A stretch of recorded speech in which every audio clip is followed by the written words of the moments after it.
చెప్పండి గట్టిగా. ఆడు ప్రపంచం తల్లకిందులైనా కట్టుకున్న భార్యను వదిలేస్తాడని ఫ్రెండ్ వదిలిపెట్టడం ఆడొక తిక్కలోడు. ఆడు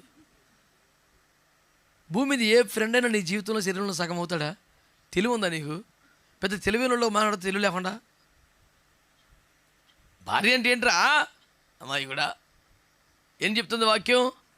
పురుషుడు తన తల్లిని తన తండ్రిని విడిచి భార్యను, బైబిల్ నీ బైబిల్లో పేజీ చింపేసి పెట్టరా.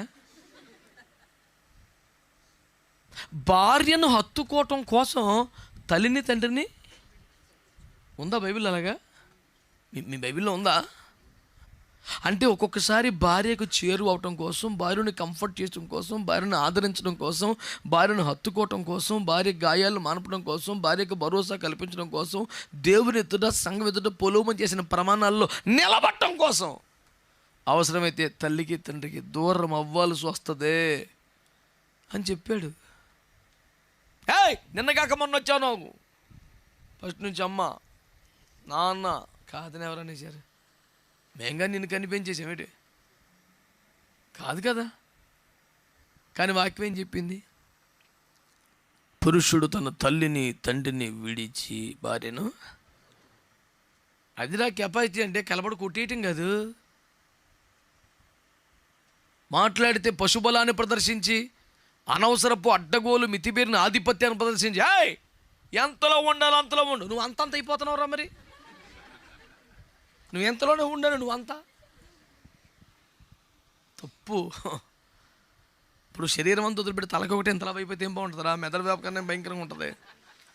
ఇది ఒకటే సపరేట్గా బలపడిపోకూడదు.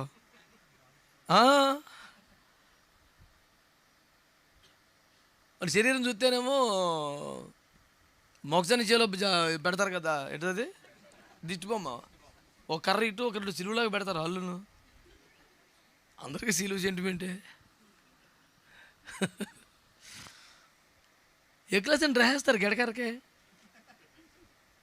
ఇటొకరు అటొకరు మంచి డ్రెస్ వేస్తారు. ఈ పిల్ల పరిస్థితి అలాగే ఉంటుంది, రోజు రోజుకి ఆరిపోయి. ఏమండి ఏం ఆరోగ్యం అండి తల్లులమ్మా, మంచి ఆరోగ్యాలు ఉన్నాయి మీకు? ఏమో నన్ను అసలు నిద్ర పడతలేదన్నా. కడుపు నిండా తినలేరు, కడుపు నిండా పడుకోలేరు, మహా అయితే నోటి నిండా మాడతారు అంతే. అలాంటి ఆరోగ్యం ఎందుకురా? 4 మెతుకులు తినండి, ప్రశాంతంగా పడుకోండి, తక్కువ మాట్లాడండి, ఆరోగ్యంగా ఉంటారు. 2 చెవులు ఒక్క నోరు అంటే ఇది డబల్, ఇది సగం ఉండాలని సృష్టి ఎలా పెట్టాడు యేసు ప్రభు?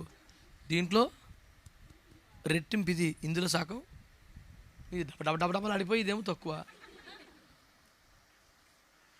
వినుటకు వేగురు పడవు, మాట్లాడుటకు నిదానించు. కంగారుపడి మాట్లాడకూడదు. నువ్వు వింటున్న దాంట్లో సగమే మాట్లాడాలి. ఒక్క మాట వినబడితే 100 మాటలు పడిపోతే ఎలాగండి? తప్పు, మహాపాపం. ఎవరిని హత్తుకోవాలి?